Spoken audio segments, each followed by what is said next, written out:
నేనే తీసుకుంటాను.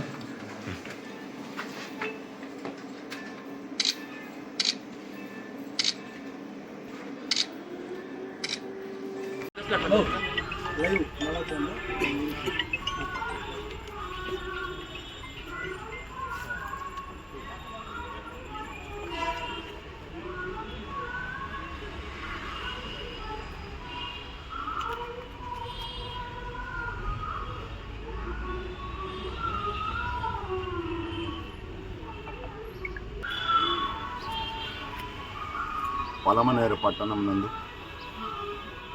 ప్రభుత్వ ఆసుపత్రి నందు జరిగినటువంటి సంఘటన చాలా దురదృష్టకరం, చాలా బాధాకరం. ఎందుకంటే గతంలో ఎప్పుడు కూడా ఇటువంటి సంస్కృతి ఈ పలమనేరు నియోజకవర్గంలో జరగలేదు.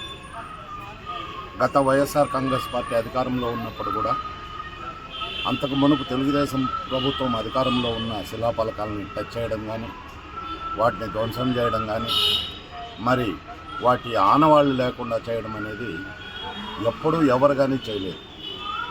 కానీ ఈరోజు కొంతమంది తెలుగుదేశం నాయకులు లోకేష్ గారి జన్మదిన సందర్భంగా, మరి ఆయన రెడ్డుపు పరిపాలనకు నిదర్శనంగా, మరి ఆయన దృష్టిలో పడాలనో ఏమో తెలియదు కానీ, మరి ఈరోజు ఇంత అరాచకమైనటువంటి నీతి మాలిన చర్యకు పాల్పడినటువంటి ఈ తెలుగుదేశం నాయకులకు ఇంతకన్నా సిగ్గుచేటైనటువంటి సంఘటన నియోజకవర్గంలో ఇంకొకటి ఉండదు. ఎందుకంటే గతంలో మాజీ శాసనసభ్యులు వెంకటేగౌడ గారు శాసనసభ్యులుగా ఉన్నప్పుడు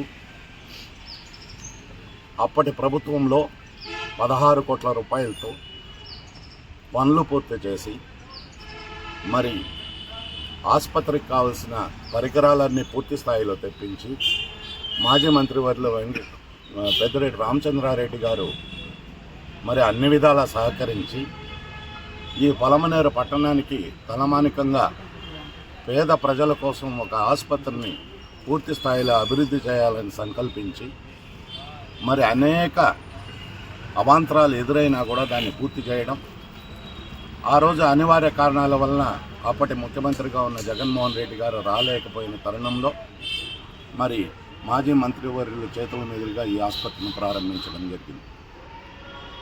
అప్పటి నుంచి కూడా పేద ప్రజలకు కానీ, సామాన్యులకు కానీ, మరి ధనికులకు కానీ ఎవరికైనా కూడా పూర్తి స్థాయిలో పలమనేరు పట్టణంలో ఆసుపత్రి ఇంత అధునాతనంగా నిర్మించారంటే అది జగన్మోహన్ రెడ్డి గారి గొప్పతనం అని చెప్పి అందరూ కూడా అక్కడికి వెళ్ళి వైద్యం చేయించుకున్నవారు మాట్లాడుకుంటున్న సంగతి విదితం.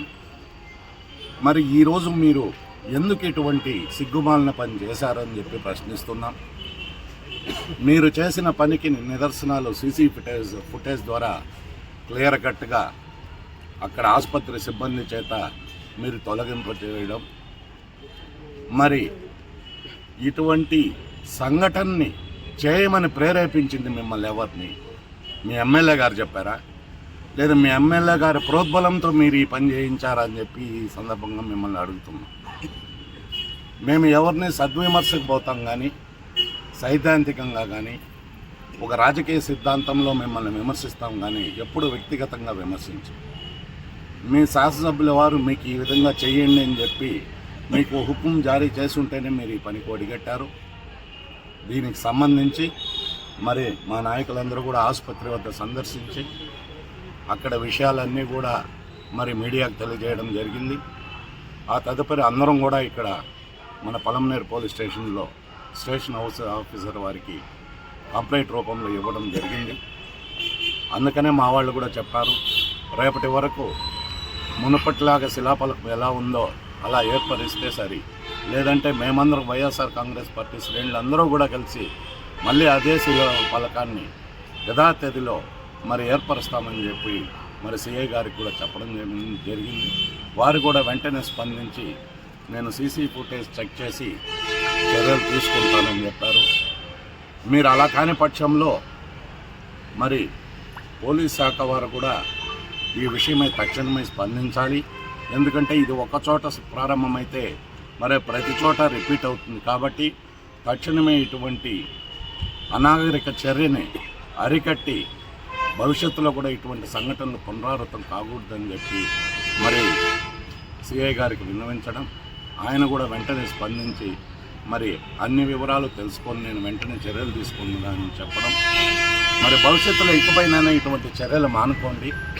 అభివృద్ధి పదంలో మీరు దయచేసి మీరు కూడా 4 అభివృద్ధి కార్యక్రమాలు చేయండి, మేము కూడా సంతోషిస్తాం. అంతేగాని ఎప్పుడో చేసిన అభివృద్ధి కార్యక్రమాన్ని ఈరోజు మీరు కేవలం దుర్బుద్ధితో ఈ విధంగా చేయడం సరికాదని చెప్తూ ఈ సందర్భంగా మరొకసారి మీకు హెచ్చరికలు జారీ చేస్తూ ఇంతటితో ముగిస్తుంది.